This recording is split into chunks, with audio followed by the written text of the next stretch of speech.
Chapter 5: The Rescue of the Tin Woodman. When Dorothy awoke, the sun was shining through the trees, and Toto had long been out chasing birds around him and squirrels. She sat up and looked around her. There was the Scarecrow, still standing patiently in his corner, waiting for her. "We must go and search for water," she said to him. "Why do you want water?" he asked. "Well, to wash my face clean after the dust of the road, and to drink, so the dry bread will not stick in my throat." "Well, it must be inconvenient to be made of flesh," said the Scarecrow thoughtfully, "for you must sleep and eat, drink. However, you have brains, and it is worth a lot of bother to be able to think properly." They left the little cottage and walked through the trees until they found a little spring of clear water where Dorothy drank and bathed and ate her breakfast. She saw that there was not much bread left in the basket. The girl was thankful the Scarecrow did not have to eat anything, for there was scarcely enough for herself and Toto for the day. When she had finished her meal and was about to go back to the road of yellow brick, she was startled to hear a deep groan nearby. "What was that?" she asked timidly. "Well, I cannot imagine," replied the Scarecrow, "but we can go and see." Just then another groan reached their ears, and the sound seemed to come from behind them. They turned and walked through the forest a few steps, when Dorothy discovered something shining in a ray of sunshine that fell between the trees. She ran to the place and then stopped short with a little cry of surprise. One of the big trees had been partly chopped through, and standing beside it with an uplifted axe in his arms was a man made entirely of tin. His head and arms and legs were jointed upon his body, but he stood perfectly motionless, as if he could not stir at all. Dorothy looked at him in amazement, and so did the Scarecrow, while Toto barked sharply and made a snap at the tin legs, which hurt his teeth. "Did you groan?" asked Dorothy. "Yes," answered the Tin Man, "I did. I've been groaning for more than a year, and no one has ever heard me before or come to help me." "Well, what can I do for you?" she inquired softly, for she was moved by the sad voice in which the man spoke. "Get an oil can and oil my joints," he answered. "They are rusted so badly that I cannot move them at all.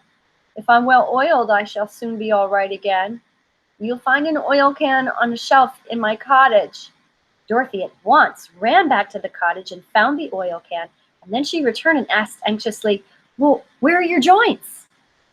"Oil my neck first," replied the Tin Woodman. So she oiled it, and as it was quite badly rusted, the Scarecrow took hold of the tin head and moved it gently from side to side until it worked freely, and then the man could turn it himself.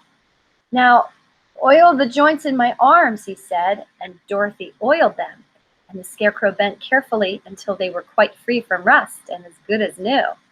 The Tin Woodman gave a sigh of satisfaction and lowered his axe, which he leaned against the tree. "This is of great comfort," he said. "I have been holding that axe in the air ever since I rusted, and I'm glad to be able to put it down at last. Now, if you will oil the joints of my legs, I shall be all right once more." So they oiled his legs until he could move them freely, and he thanked them again and again for his release, for he seemed a very polite creature and very grateful. "I might have stood there always if you had not come along," he said. "So you have certainly saved my life. How did you happen to be here?" "We are on our way to the Emerald City to see the Great Oz," she answered, "and we stopped at your cottage to pass the night." "Why did you wish to see Oz?" he asked. "I want him to send me back to Kansas, and the Scarecrow wants him to put a few brains into his head," she replied. The Tin Woodman appeared to think deeply for a moment. Then he said, "Do you think Oz could give me a heart?" "Why, I guess so," Dorothy answered. "It would be as easy as to give the Scarecrow brains." "True," the Tin Woodman returned. "So, if you will allow me to join your party, I will also go to the Emerald City and ask Oz to help me." "Come along," said the Scarecrow heartily, and Dorothy added that she would be pleased to have his company. So the Tin Woodman shouldered his axe, and they all passed through the forest until they came to the road that was paved with yellow brick. The Tin Woodman had asked Dorothy to put the oil can in her basket. "For," he said, "if I should get caught in the rain and rust again, I would need the oil can badly." It was a bit of good luck to have their new comrade join the party, for soon after they had begun their journey, again they came to a place where the trees and branches grew so thick over the road that the travelers could not pass. But the Tin Woodman set to work with his axe and chopped so well that soon he cleared a passage for the entire party. Dorothy was thinking so earnestly as they walked along that she did not notice when the Scarecrow stumbled into a hole and rolled over to the side of the road. Indeed, he was obliged to call her to help him up again. "Why didn't you walk around the hole?" asked the Tin Woodman. "Well, I don't know enough," replied the Scarecrow cheerfully. "My head is stuffed with straw, you know, and that's why I am going to Oz to ask him for some brains." "Oh, I see," said the Tin Woodman. "But after all, brains are not the best thing in the world." "Have you any?" inquired the Scarecrow. "No, my head is quite empty," answered the Woodman. "But once I had brains, and a heart also, and so, having tried them both, I should much rather have a heart." "And why is that?" asked the Scarecrow. "I will tell you my story, and then you will know." So while they were walking through the forest, the Tin Woodman told the following story. "I was born the son of a woodman who chopped down trees in the forest and sold the wood for a living. When I grew up, I too became a wood chopper, and after my father died, I took care of my old mother as long as she lived. Then I made up my mind that instead of living alone, I would marry, so that I might not become lonely. There was one of the Munchkin girls who was so beautiful that I soon grew to love her with my whole heart. She, on her part, promised to marry me as soon as I could earn enough money to build a better house for her. So I set to work harder than ever. But the girl lived with an old woman who did not want her to marry anyone, for she was so lazy she wished the girl to remain with her to do the cooking and the housework. So the old woman went to the Wicked Witch of the East and promised her 2 sheep and a cow if she would prevent the marriage. Thereupon the Wicked Witch enchanted my axe, and when I was chopping away at my best one day, for I was anxious to get the new house and my wife as soon as possible, the axe slipped all at once and cut off my left leg. This at first seemed a great misfortune, for I knew a one-legged man could not do well as a wood chopper. So I went to a tinsmith and had him make a new leg out of tin. The leg worked very well once I was used to it, but my action angered the Wicked Witch of the East, for she had promised the old woman I should not marry the pretty Munchkin girl. When I began chopping again, my axe slipped and cut off my right leg. After this, I went to the tinsmith, and again he made me a leg out of tin.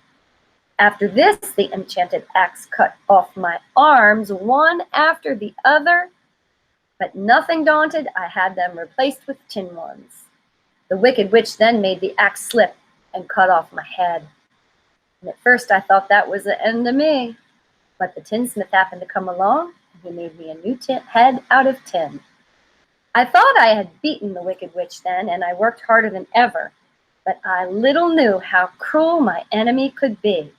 She thought of a new way to kill my love for the beautiful Munchkin maiden, and made my axe slip again so that it cut right through my body, splitting me into 2 halves. Once more the tinsmith came to my help and made me a body of tin, fastening my tin arms and legs and head to it by means of joints, so that I could move around as well as ever. But alas, I had now no heart, so that I lost all my love for the Munchkin girl and did not care whether I married her or not. I suppose she's still living with the old woman, waiting for me to come after her. My body shone so brightly in the sun that I felt very proud of it. And it did not matter now if my axe slipped, for it could not cut me. There was only one danger, that my joints would rust, but I kept an oil can in my cottage and took care to oil myself whenever I needed it. However, there came a day when I forgot to do this, and being caught in a rainstorm, before I thought of the danger, my joints had rusted, and I was left to stand in the woods until you came to help me. It was a terrible thing to undergo, but during the year I stood there, I had time to think that the greatest loss I had known was the loss of my heart. While While I was in love, I was the happiest man on earth. But no one can love who has not a heart. And so I am resolved to ask Oz to give me one. If he does, I will go back to the Munchkin maiden and marry her." But both Dorothy and the Scarecrow had been greatly interested in the story of the Tin Woodman, and now they knew why he was so anxious to get a new heart. "All the same," said the Scarecrow, "I shall ask for brains instead of a heart, for a fool would not know what to do with a heart if he had one." "I shall take the heart," returned the Tin Woodman, "for brains do not make one happy, and happiness is the best thing in the world."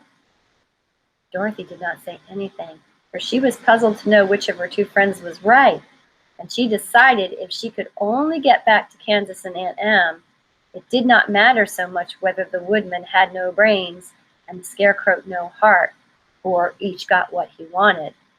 What worried her most was that the bread was nearly gone, and another meal for herself and Toto would empty the basket.